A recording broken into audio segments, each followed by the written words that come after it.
चलिए हम देखते हैं जियोग्राफी के एनसीईआरटी क्लास 6 के 6 चैप्टर है। चैप्टर के नाम है हमारा देश भारत। भारत के बारे में जानेंगे।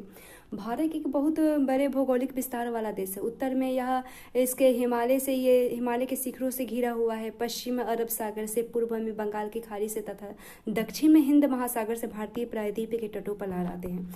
भारत का क्षेत्रफल 32.8 लाख वर्ग किलोमीटर है। लद्दाख से लेकर दक्षिण के कन्याकुमारी तक इसका विस्तार लगभग 3200 किलोमीटर है तथा पूर्व में अरुणाचल प्रदेश से लेकर पश्चिम में कच्छ तक इसका विस्तार लगभग 2900 किलोमीटर है।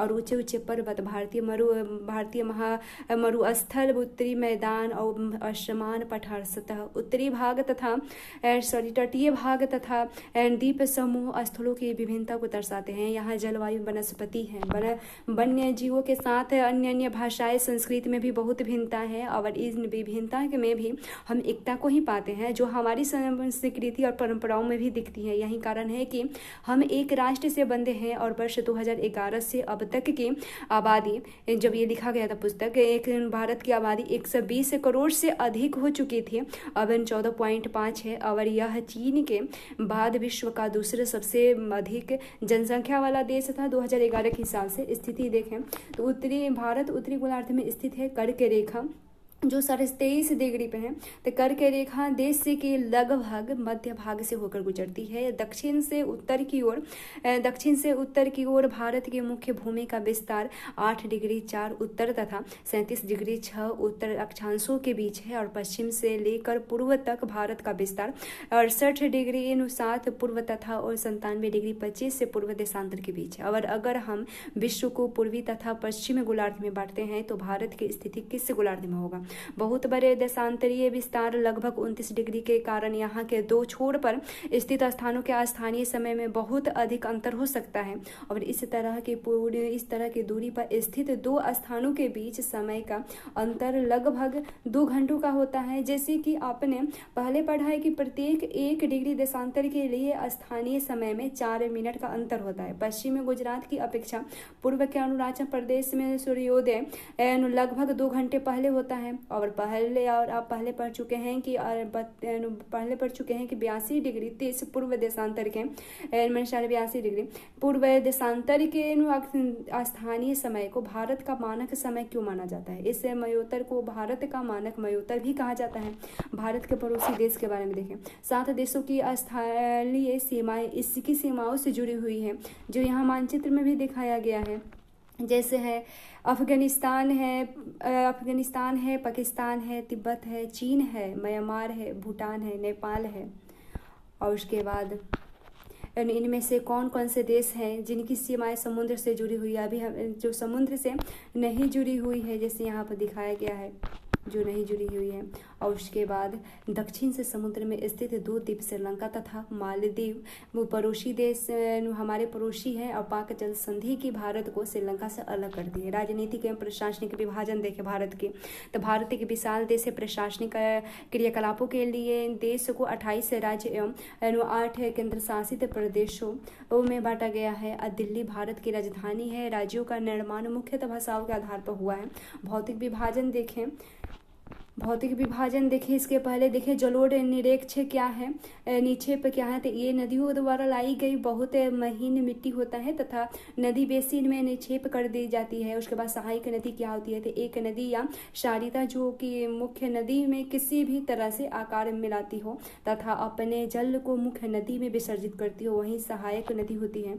चलिए भौतिक विस्तार में देखें तो भारत में पाई जाने वाली भौतिक आकृतियां विभिन्न प्रकार की होती है, जैसे पर्वत, पठार, मैदान तथा तट तथा द्वीप समूह। उत्तर में बर्फ से ढका हिमालय संतरी का कार्य करता है। और हिम प्लस आलय का मतलब होता है कि बर्फ का घर। और हिमालय पर्वत को 3 मुख्य समानांतर श्रृंखलाओं में बांटा जाता है। सबसे उत्तर में स्थित श्रृंखला को बृहद हिमालय या हिमाद्री कहते हैं और इसी श्रृंखला में विश्व की सबसे ऊंची शिखर है और मध्य हिमालय है। उसके बाद मध्य हिमालय या हिमालय है, उसके या हिमाद्री के दक्षिण में स्थित है। ये अब बहुत से लोकप्रिय पहाड़ी स्थान या यहाँ स्थित है।